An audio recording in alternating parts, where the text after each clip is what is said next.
नमस्कार, आप सभी का बहुत बहुत स्वागत है स्टडी आईक्यू पे दोस्तों। तो मैं निर्मेश कुमार एक बार फिर आपके सामने केवाईसी सीरीज यानी कि नो योर कॉन्सेप्ट सीरीज के अंदर इंडियन इकोनॉमिक्स के एक इंपॉर्टेंट कॉन्सेप्ट को डिस्कस करने के लिए आज के सेशन में प्रेजेंट हुआ हूं दोस्तों।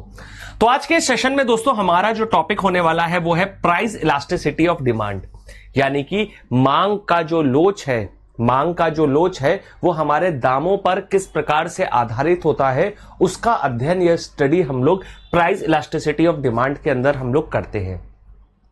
अगर आपको याद होगा तो हम लोगों ने जो लास्ट वीडियो अपना केवाईसी सीरीज के अंदर किया था वहां पर हमने इनकम इलास्टिसिटी ऑफ डिमांड को देखा था, यानी कि जब भी किसी वस्तु की मांग हमारी आय में या इनकम में वृद्धि होने के साथ होती है तो उसका कोरिलेशन देखा था, या फिर इनकम में वृद्धि या कमी होने से उस वस्तु की मांग पर कोई असर नहीं पड़ता, उससे भी हमने कोरिलेट किया था। लेकिन अब जो दाम होते हैं उसका असर हमारी मांगों पर क्या पड़ता है, आज के सेशन में इस पे हम लोग चर्चा करेंगे।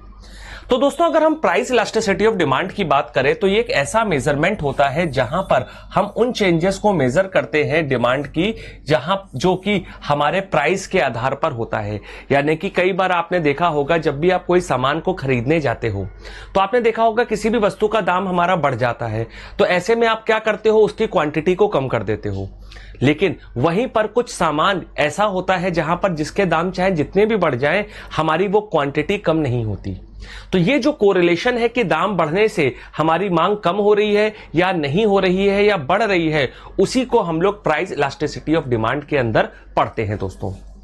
अब इस टॉपिक को पढ़ने से पहले हमें कुछ इलास्टिसिटी और इन इलास्टिक यानी कि जो लोच है इसका मतलब क्या होता है और इसका 1 या 0 या लेस देन 1 होने से क्या मतलब होता है, इस सब पे बात करते हैं।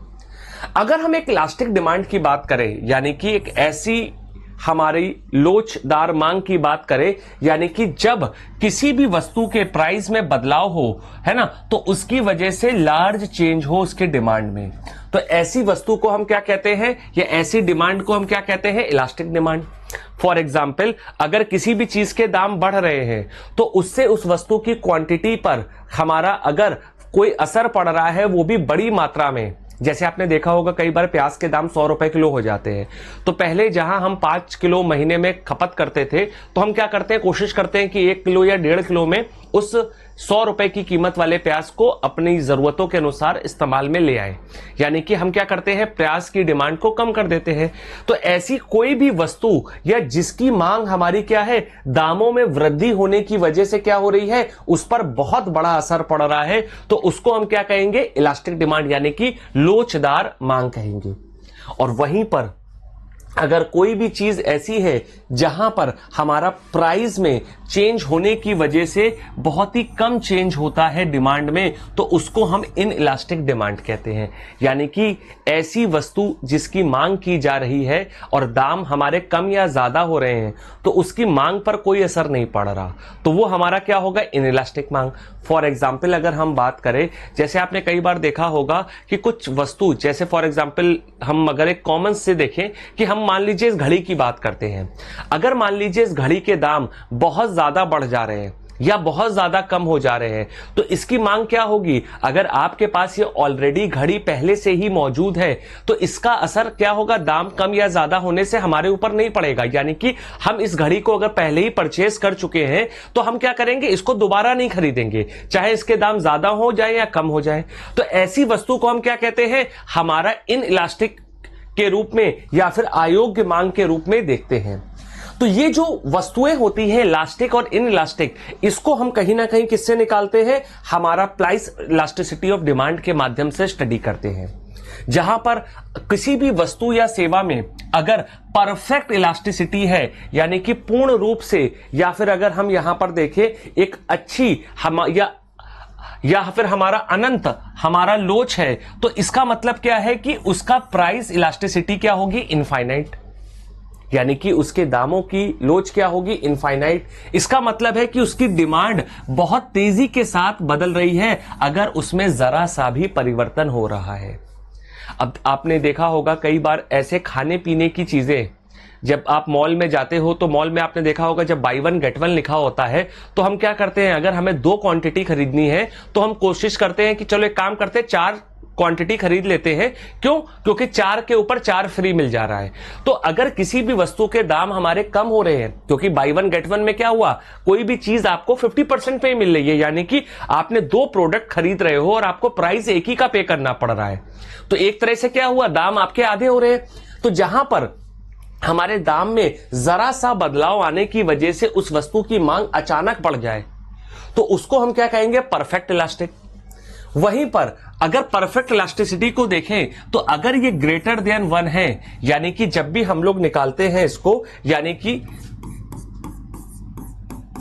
कि डिमांड के अंदर जो भी चेंज आ रहा है प्राइस की कंपैरिजन में, है ना, तो ये हमारा क्या है, प्राइस इलास्टिसिटी ऑफ डिमांड में आएगा। और इसकी वैल्यू अगर हमारा क्या है, ग्रेटर देन 1 है, तो ऐसी वस्तु हमारी क्या कहलाएंगी, इलास्टिक।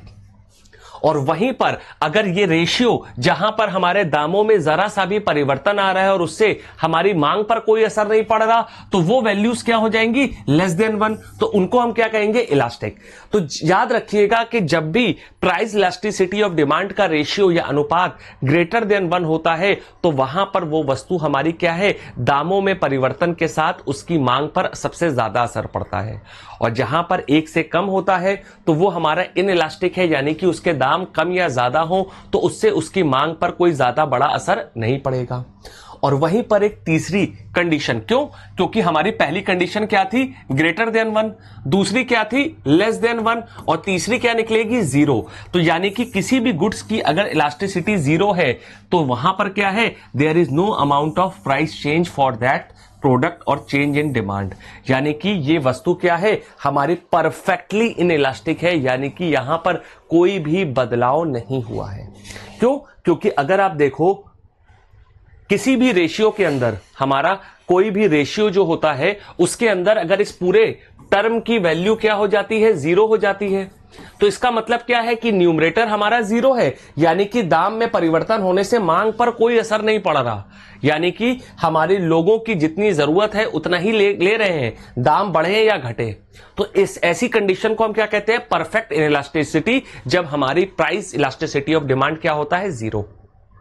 तो आई होप कि आपको ये प्राइस इलास्टिसिटी ऑफ डिमांड का ये कॉन्सेप्ट समझ में आया होगा, जहां पर हमारे दामों में कम या ज्यादा यानी कि कमी या वृद्धि होने से हमारी मांग पर जो असर पड़ता है उसको हम यहां पर नापने का या मापने का काम करते हैं। तो इसी के साथ आज के केवाईसी सेशन में एक छोटा सा ये टॉपिक था, और आप में से इस प्रकार के इंटरेस्टिंग वीडियोस जो भी स्टूडेंट्स देखना चाहते हैं तो आप मेरे टेलीग्राम चैनल निर्मेश सर पे मुझे फॉलो कर सकते हैं, जहां पर आपको मेरी सभी क्लासेस के लिंक्स एंड पीडीएफ एवरीथिंग मिल जाएगा। और इसके अलावा अगर आप स्टडी आईक्यू के साथ जुड़ के अपने प्रिपरेशन को और बेटर तरीके से करना चाहते हैं तो आज ही मेरा कोड NIR लाइव यूज कीजिए, ताकि सभी कोर्सेज पर आपको मैक्सिमम डिस्काउंट मिल सके। तो मिलते हैं आपसे एक नए वीडियो में एक नए टॉपिक के साथ। Till then bye bye, keep learning and all the very best.